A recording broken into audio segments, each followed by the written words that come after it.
I wrote this sermon before the election. I thought I would be celebrating the outcome and speaking to a community largely doing the same. The polls favored Hillary Clinton, and the media I trusted predicted a Democratic victory. Even the Cincinnati Enquirer had endorsed Clinton. I was excited to see the first woman in the Oval Office, and I looked with hope towards the future. Progress was happening. When I wrote this sermon, I thought I would be delivering a message to help us come together after my side won. I thought I would be charging us to reach out in comfort to those on the other side, those who felt dispirited by their candidate's loss, to help them become part of the vision for the future that filled me with optimism. And then I woke up the morning after the election, and I wanted to throw the entire message out the window. Actually, I wanted to punch the window. I wanted to shatter it the way that so many of us felt shattered. Shattered by racism, shattered by bigotry, shattered by sexism, shattered by a feeling of media betrayal, shattered by the end of our first real chance at a female president, shattered by not being able to point to the new president as a role model, shattered by my own illusions about the country, shattered. I'm not angry with those who vote for conservative or Republican policies. We can have open, honest dialogue about policy issues without compromising moral values. My anger is about the man who headed the Republican ticket, the dangerous intolerance that he stirs up, and the people who would overlook that for some other imagined benefit. I am angry, and I am still grieving. Many of us are grieving, and when we are grieving, the work of healing seems impossible. But if the words I plan to offer aren't true now, then they weren't true before. The world hasn't changed. Our perception of it has. I think of the Kaddish, that quintessential prayer, morning prayer, which extols the greatness of God. One of my rabbis once taught me that it's with broken hearts we choke on the words of the Kaddish until we can say them again with whole hearts. It's in that spirit that I offer these words today. This election revealed a reality that caught many of us off guard. Major segments of the American population see our world very differently. Our experiences of the country and our visions for it diverge so drastically that we no longer even seem to be talking about the same place. We have become incomprehensible to one another. And if we can't comprehend one another, we can't empathize with one another. This is the situation that we face now as we wake up on the other side of the election, rebuilding the trust upon which our democracy is based. Though I struggle to take my own words to heart right now, I refuse to believe that we are too far gone. This morning, we read an excerpt from a Torah, from our narrative of Sodom and Gomorrah, two cities that God decided were too far gone.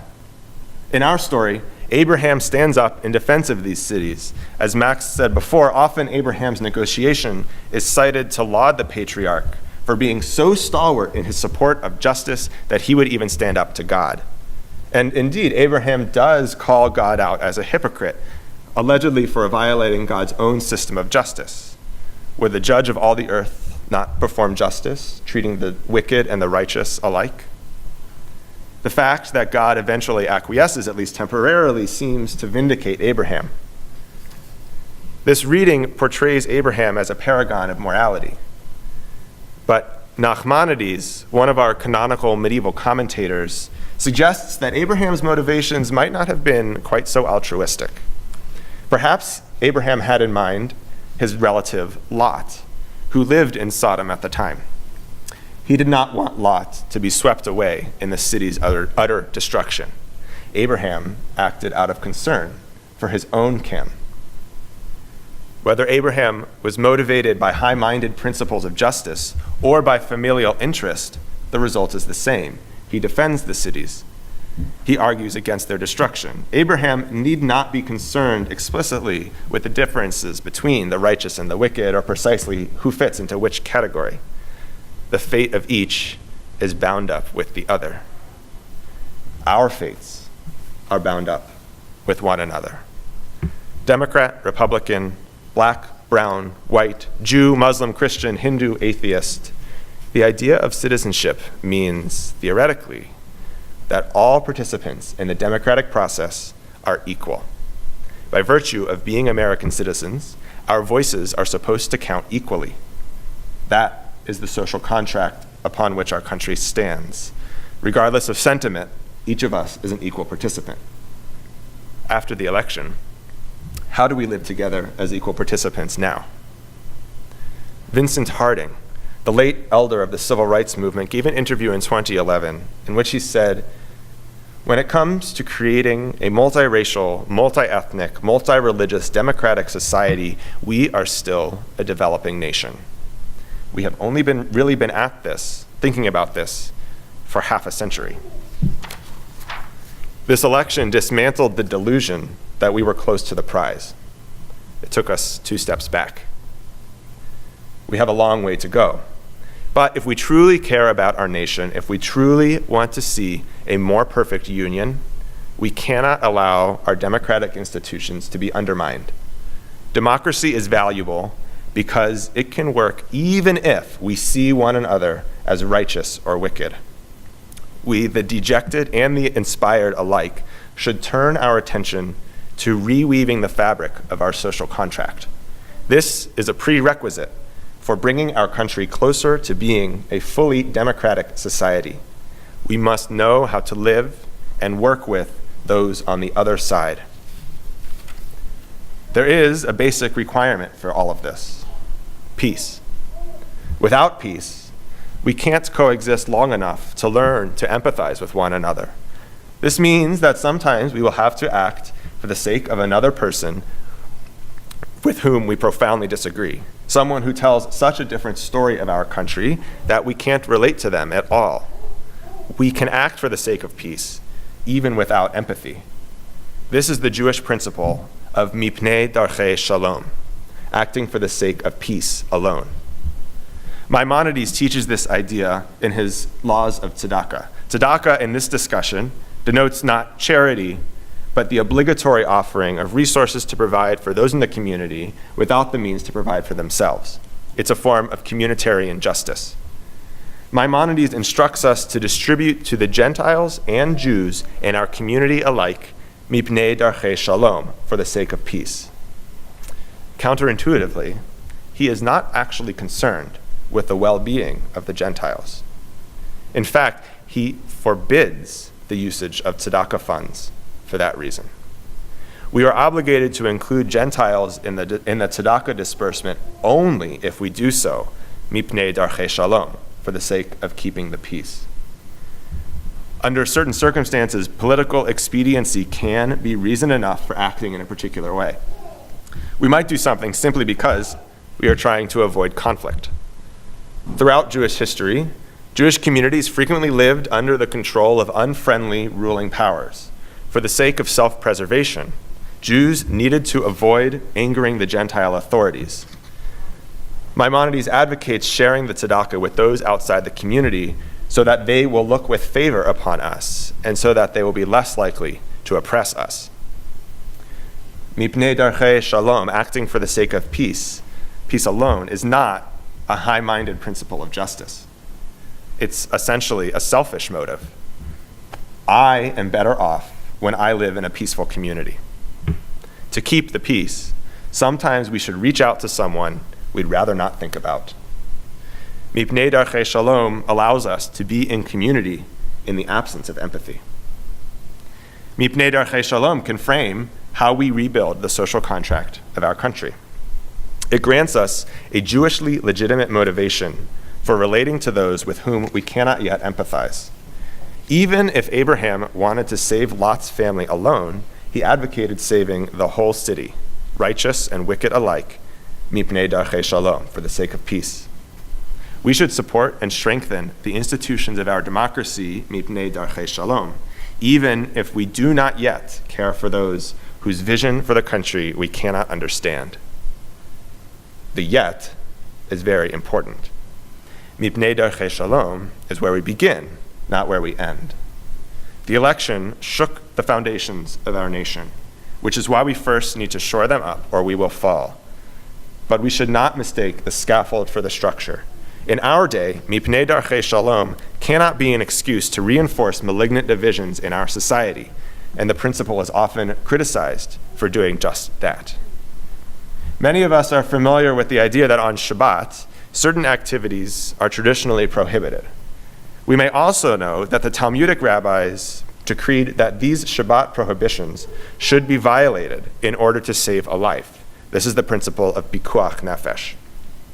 A debate ensues. Does pikuach nefesh extend to all people who are in life-threatening situations, or only to Jews? Should a Jew break Shabbat to save a Gentile life? Some authorities argue that Jews are permitted to violate Shabbat in order to save a Gentile life only if we do so mipnei darchei shalom. The logic is that we would want them to save us if we were in trouble, so we should go out of our way to save them. It's not about pikuach nefesh, the value of saving a life. Here's the critique. This debate implies that the life of a Gentile is worth less than the life of a Jew. To save a Jew, one may violate Shabbat for the sake of their life, but to save a Gentile, one may violate Shabbat only for the sake of our lives, not theirs. We should not learn from this debate to rely on mipnei darchei shalom, acting for the sake of peace alone, as justification for dehumanizing those who are different from us. We should learn that, like any tool, the principle is dangerous if used inappropriately. We should use it to be in community with those for whom we do not yet have empathy, while being mindful of the equal value of every human life. The beauty of mipnei darchei shalom is that it is, by its very definition, a principle for maintaining the conditions of peace long enough for us as an entire nation to work toward a more perfect union. It allows us to sit at the same table with those with whom we cannot find a single commonality. But it is not a guarantee that our coexistence will be just. Equality of participation is not the same as equality of position. We should never permit the false equivalency between the etching of a swastika in the hood of someone's car and the thousands protesting in the name of love or out of fear for the future. These responses to the election do not balance one another. They do not represent mere differences of opinion. As one person tweeted the day after the election, "Please stop telling people to respect others' opinions. That's for things like, I don't like coffee, not for, I don't like black people." Being in community with others does not mean giving up on our values. In one version of the discussion of mipnei darchei shalom, we read that for the sake of peace, we should allow others to gather from the corners and the gleanings of our fields, even if they are ovdei elilim, idol worshippers. Nowhere in Jewish literature are we going to find the affirmation of idolatry. But here, we are instructed to let idolaters eat from our fields. In effect, the principle says, we care that you are fed, but we will not silence the moral voice inside us that says what you are advocating is sin. We can work together out of concern for others' lives and for democracy without endorsing bigotry, without normalizing bigotry. We should speak our moral voice, even when it's hard, loudly. As Rabbi David Saperstein, the U.S. Ambassador for Religious Freedom, reminded us on campus this very week, Jews have been instrumental in securing rights for minorities and women in America, rights that our founders of this country would never recognize. He urged us to keep that legacy and our values alive. At this point, it truly does not matter who we voted for. We can disagree on policy, and we should debate it safely with one another, but we should also stand together against moral compromise. As Jews, all of us are called to work for justice. Democrat or Republican, liberal or conservative, Let's build the democratic society that we dream about. Last Sunday, a wise Temple second grader said in religious school tefillah, "We can feel strong when our team wins, and we can feel strong when our team loses." For many of us, our team lost.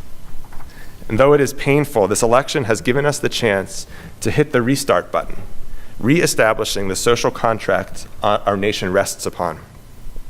Our work begins with seeing all citizens as equal participants in the democratic process. It continues as we speak our moral voices. As we look towards the next chapter in our history, I'd like to offer us this prayer composed by the Sufi master, Pir Zia Inayat Khan. The election is over and life goes on. We will keep bearing witness to the one being. We will keep honoring the legacies of the prophets and prophetesses of all lands. We will keep revering the sacredness of the earth. We will keep following the way of remembrance which all religions share. We will keep pursuing justice for all people. We will keep recognizing people of all races and persuasions as our sisters and brothers. We will keep extending our heart's goodwill toward everyone, excluding no one. We will keep witnessing the beauty that is all around us and within us. We will keep learning the truth of our being. We will keep working to draw back the curtains of egoism from our eyes. Life goes on, and we will keep going. The election is now 11 days behind us. Jews only mourn intensively for 7. Shiva is over. Let's get to work. Shabbat Shalom.